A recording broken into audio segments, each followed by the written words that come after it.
How is matcha made? This is a question we get asked all the time, and we wanted to create a short video to explain this once and for all. Another question people ask frequently is, why is matcha so expensive? And the two answers go hand in hand. When people try matcha for the first time, there is a temptation to just buy the cheapest matcha they can find online. As a result, a lot of people end up trying a matcha called culinary grade matcha that has not necessarily gone through all the steps it takes to produce a true high quality matcha. In this guide, we're going to take you through all the steps needed to produce true high quality matcha. Before we get started, it would really mean a lot to us if you could subscribe to the YouTube channel and like this video to see more like it in the future. If you'd prefer to read about this topic, we have some great blog articles on our website neoteas.com. And we'll put a link in the description below. Without further ado, let's get started. So, how is matcha made? To produce high-quality matcha green teas, you have to follow a strict set of steps. This production method is meant to limit the bitterness and maximize the smoothness and sweetness of the tea. If you skip one or more of these steps, you may end up with a dull, low-quality matcha. Step number 1, shade growing. The first step in answering the question of how is matcha green tea produced comes down to the cultivation of the tea plant itself. First, the tea plant needs to be cut off from sunlight. This is done with a special type of netting called kabuse.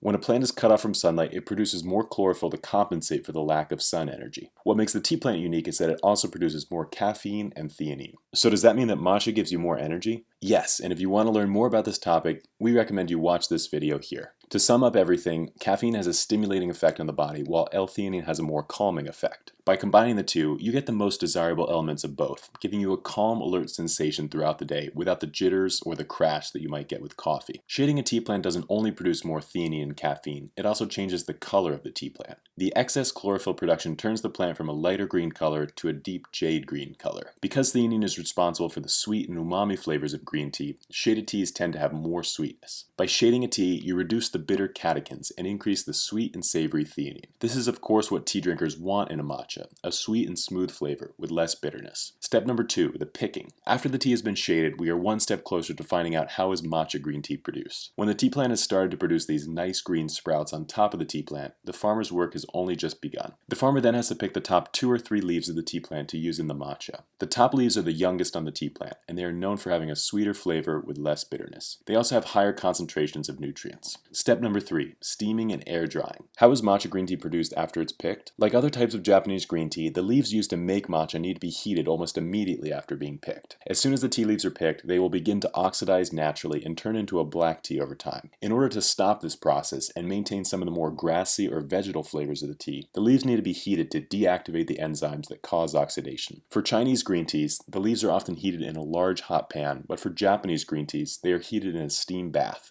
This causes the leaves to become even greener and gives the tea this steamed vegetable flavor that Japanese green teas are known for. This is a key part when it comes to how is matcha made. At this point, the leaves have become a type of unfinished or crude tea called aracha, ready to be turned into whatever type of tea the farmer chooses. Step number 4, destemming and grating. Before we get to answer the question, how is matcha green tea produced, you first have to ask how is tencha produced. Once the leaves for matcha are picked, steamed, and air dried, the stems and veins of the tea are removed. What's left is this type of tea known as tencha, a shaded tea that has all of its stems removed. The stems of the tea plant detract from the sweet and umami flavor, so they need to be removed in order to maximize the taste. One way the leaves and stems can be separated is by blowing air underneath them. Because the leaf particles are so light and the stems are heavy by comparison, the leaves will drift higher into the air and they can be collected into a net. This step is then repeated 2 more times to sort out the stems, and eventually what you are left with is tencha, which is one step away from becoming matcha. Step number 5, grinding the tencha into matcha. Once the tencha is created, we are now only one step away from finding out how is matcha green tea produced. Once the stems and veins of the tea are removed, the leaves are put into a stone mill and ground into a fine powder. It takes approximately 1 hour for this mill to produce 50 grams of precious ceremonial grade matcha. The result is a powerful, vibrant green tea that is sweet, savory, and loaded with caffeine and theanine, giving you a calm alertness throughout the day.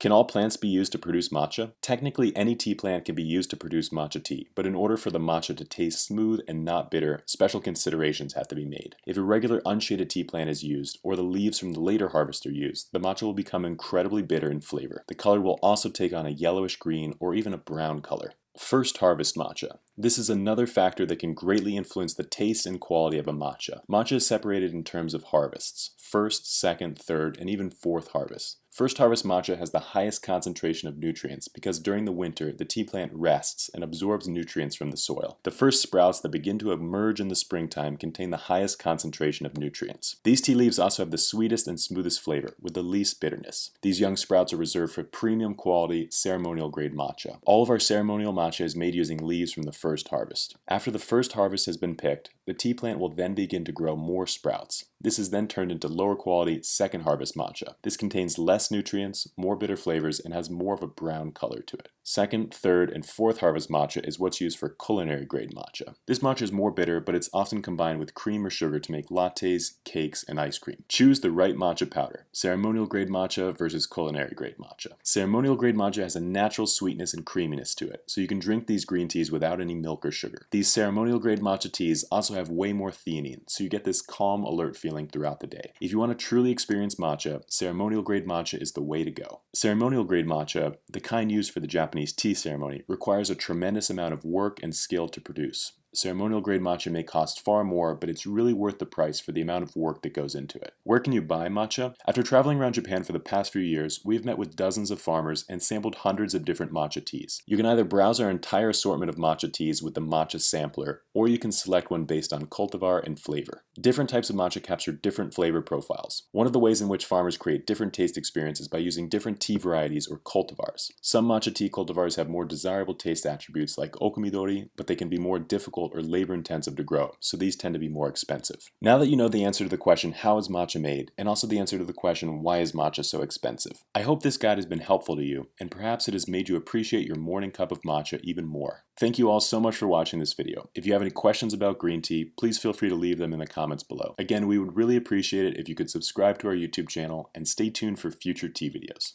Until then, we'll see you next time.